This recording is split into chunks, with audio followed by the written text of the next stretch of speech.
मुलींच्या चेहऱ्यावर केस येण्याची मुख्य दोन कारणं असू शकतात. एक म्हणजे अनुवंशिक कारण आणि दुसरं म्हणजे ज्या घरगुती उपायांनी चेहऱ्यावरचे केस कमी होतात ते उपाय कोणते ते पाहूयात. पहिला उपाय असा.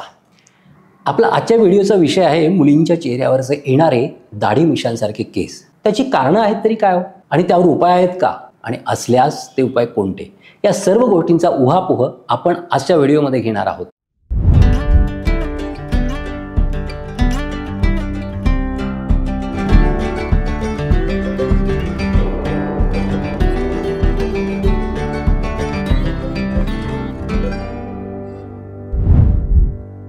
आपल्या समाजात एखाद्या मुलीच्या चेहऱ्यावर केस येणं हे फार लज्जास्पद मानलं जातं. त्यामुळे अशा मुली आत्मविश्वासपूर्वक वावरताना दिसत नाहीत. समाजात वावरताना काहीसा न्यूनगंड बाळगताना दिसतात. परंतु केस हा फॅक्टर सोडला तर त्यांच्यामध्ये बाकी कुठलाही प्रॉब्लेम नसतो. मुलींना असे केस का येतात याची कारणं मात्र बऱ्याच जणांना माहिती नसतात. अशा केस येण्यावर कारणांनुसार व्यवस्थित ट्रीटमेंट घेतली तर त्याचा निश्चितच उत्तम फायदा होतो. मुलींच्या चेहऱ्यावर केस येण्याची मुख्य दोन कारणं असू शकतात. एक म्हणजे अनुवंशिक कारण आणि दुसरं म्हणजे मुलींच्या शरीरामध्ये हार्मोन्समध्ये होणारे चुकीचे अनैसर्गिक असे बदल. पुरुषांमध्ये दोन हार्मोन्स असतात, टेस्टोस्टेरोन आणि एंड्रोजन. तीच हार्मोन्स जर स्त्रियांमध्ये स्रवायला लागली तर स्त्रीच्या चेहऱ्यावर आणि अंगावर केस यायला लागतात. स्त्रियांना शरीरावर थोडेफार केस असणं हे अगदीच नैसर्गिक असतं. त्याची चिंता करण्याचं अजिबात कारण नसतं.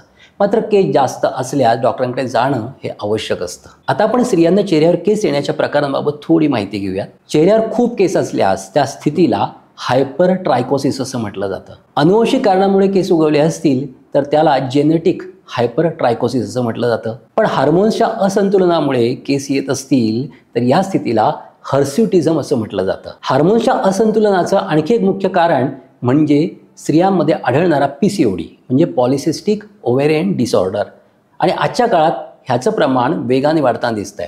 आणि असं असलं तरी एक नमूद करू इच्छितो की PCOD असणाऱ्या प्रत्येक स्त्रीच्या चेहऱ्यावर केस येत नाहीत. PCODला सर्वात आधी आपली जीवनशैली कारणीभूत असते. ताणतणावपूर्ण आयुष्य, नकारात्मकता, चुकीच्या खाण्यापिण्याच्या सवयी, तासनतास एका जागी बसून काम करायचं, उठायचंच नाही अजिबात, व्यायामाचा अभाव, यामुळे PCOD आजार वाढताना दिसतोय. या सर्व बाबींमुळे काही महिलांमध्ये पुरुषांप्रमाणे अँड्रोजिन आणि टेस्टोस्टेरोन हार्मोन्स वाढायला लागू शकतात आणि चेहऱ्यावर केस यायला लागतात.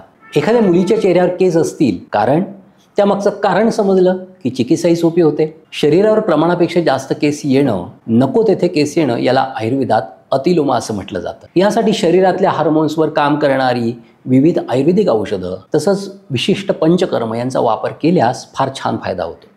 चेहऱ्यावर शरीरावर इतरत्र आलेले केस जर पातळ असतील, जास्त जाड झाले नसतील तर काही घरगुती आयुर्वेदिक उपायांनी फायदा होतो. परंतु बरेच दिवस केस वरचीवर काढून जाड झाले असतील तर मात्र बरेच महिने चिकित्सा घ्यावी लागते.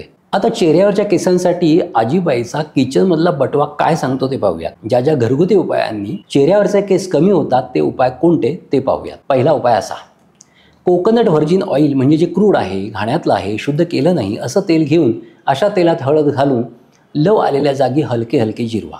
दुसरा उपाय, हळद, सैंधव आणि कोरफडगर एकत्र करून पेस्ट करा आणि लव असलेल्या त्वचेवर हलके हलके जिरवा. तिसरा उपाय म्हणजे व्हर्जिन कोकोनट ऑइल घ्या, त्याच्यामध्ये खाण्याचा सोडा मिसळून 2 दिवस उन्हात ठेवा आणि नंतर या तेलाचं मसाज केस आलेल्या ठिकाणी दररोज करा. हे घरगुती उपाय काही महिने नित्यनेमाने केल्यास चेहऱ्यावरची लव बऱ्यापैकी कमी होते. चेहऱ्यावर व शरीरावर असणारे केस अनुवंशिक असतील तर मात्र हे केस जाणं थोडं अवघड असतं. परंतु आधी सांगितलेल्या हार्मोनल इम्बॅलन्स सारख्या इतर कारणांमुळे जर केस येत असतील तर नक्कीच अशा चिकित्सेचा, अशा प्रयोगांचा किचनमधल्या आजीबाईच्या बटव्याचा उत्तम उपयोग होतो. काही महिने हा उपाय करून पहा, फायदा निश्चितच होईल. पण जर फायदा झाला नाही तर जवळच्या वैद्यांना पुढच्या चिकित्सेसाठी दाखवून घ्या. व्हिडिओ आवडल्यास सबस्क्राईब, लाईक व शेअर करा. तुर्तास येथेच तुमची रजा घेतो. पुन्हा भेटूयात एक नवा विषय घेऊन. तोपर्यंत स्वस्थ राहा, मस्त राहा आणि आनंदी राहा. धन्यवाद.